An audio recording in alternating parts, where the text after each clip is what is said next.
After a grueling 16-hour shift, I stumbled into my house at 7:45 a.m., expecting silence and a quick nap. Instead, I was greeted by thumping bass, a crowd of at least 80 strangers, and my younger brother, Jake, 23, sporting my leather jacket like he'd just been crowned prom king.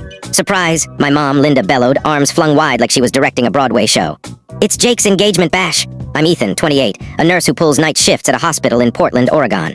Not because I'm a night owl, but because overtime pays the bills and I've been saving for a condo. After a messy breakup, I moved back into my parents' place in the suburbs. Temporary, or so I thought. I keep my head down, pay my share, and avoid trouble.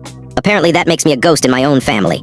So there I was, bone-tired, staring at a scene straight out of a frat party. Caterers weaving through the crowd, fairy lights strung across the deck, and Jake holding court in the backyard.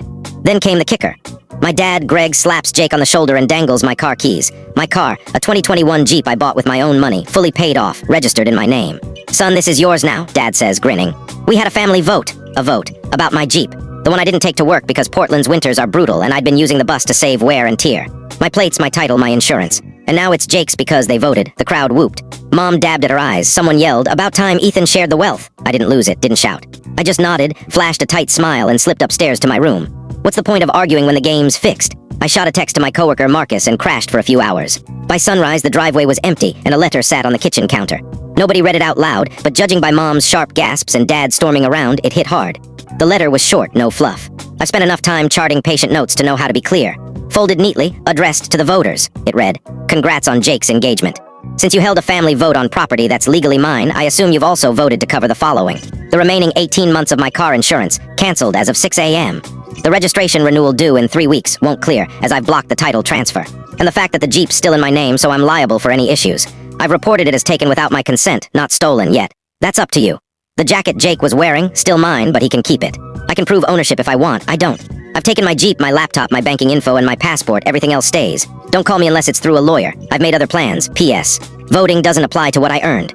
Marcus was waiting at a 7-Eleven 2 blocks away when I hopped into his truck. We'd hashed it out during a 15-minute break at work. After I showed him a text from Dad, family decisions are final. Respect the vote. He just said, "You want your Jeep or not?"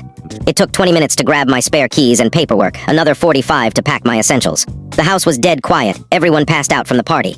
By the time they found the letter, I was in a studio apartment in Vancouver, Washington, crashing with Marcus's buddy who had a spare room. I signed a lease the next day. Didn't even dip into my savings because I'd already spent those on something bigger, more on that later. The fallout was instant. My phone buzzed with missed calls and texts. "Mom, this is absurd, Ethan. Come home and act like an adult. Dad, you're pulling a stunt, you'll regret it." I left them on read. Then Jake posted on X, a photo of him in my jacket leaning on my Jeep captioned, "Engagement vibes ruined by a bitter sibling. Pray for us." For complete story, follow the given link below. Please like and subscribe Meesha's Quest Tales for new stories.